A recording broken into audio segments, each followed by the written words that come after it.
All right, hello again, guys. Today I want to talk about this STM32F746 Discovery kit. So this kit came out roughly 10 years ago, and it had some nice functionality when it came out. It had, touch screen, line in, line out audio jacks, Ethernet support, and also support for these Arduino shields in the back of it. So a real powerhouse of a development kit.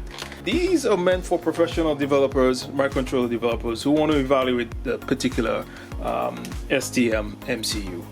So they were never intended for hobbyists or Arduino folks. There is, however, Arduino support for these boards in the current IDE, but even 10 years later, the support is really lacking, especially for these boards. For example, there's no support for the screen, the audio line in, line out jacks. There's no real examples of how to use those things. And if you're an Arduino person, you work from examples. You're not a professional, so yeah. All right, but is this still relevant today, and why I think it is? And see my reel-to-reel machine. It's Akai 360D from the late 60s, early 70s. So it's a tad bit old.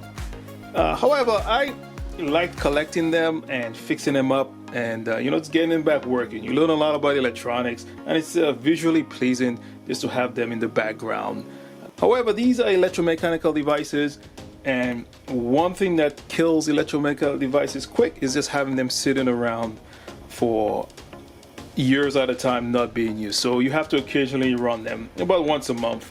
So this is where this kit comes in, because what I wanted to do was build a analyzer for the tool for testing it out automatically.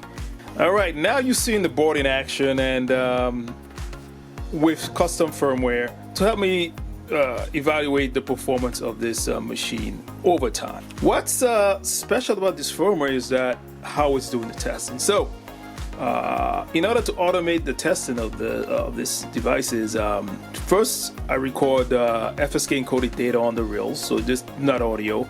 And because it's data, one thing you could do with data that you can't do with analog and signals is just error checking.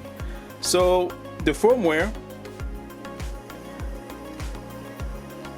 takes the audio signal from the reels, and it decodes it.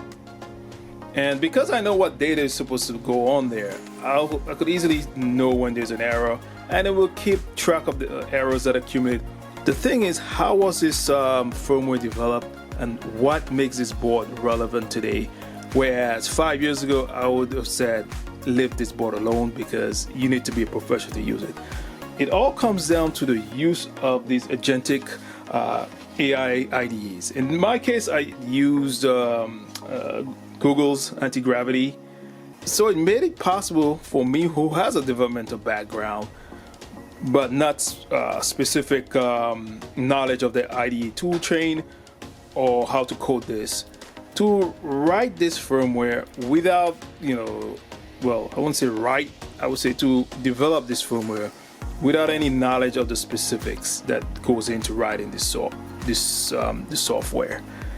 And overall, I was impressed in how the IDE anti-gravity helped me go through that process. So first of all, it wasn't perfect, and second of all, you definitely can't vibe code your way to this. You have to have some knowledge of coding, because these LLMs do tend to go down rabbit holes, do tend to introduce a lot of regression bugs that if you're not a developer, you might just not even notice it. All right, so this is definitely a board combined with Agentic AI that you could, as a hobbyist, you could definitely make use of.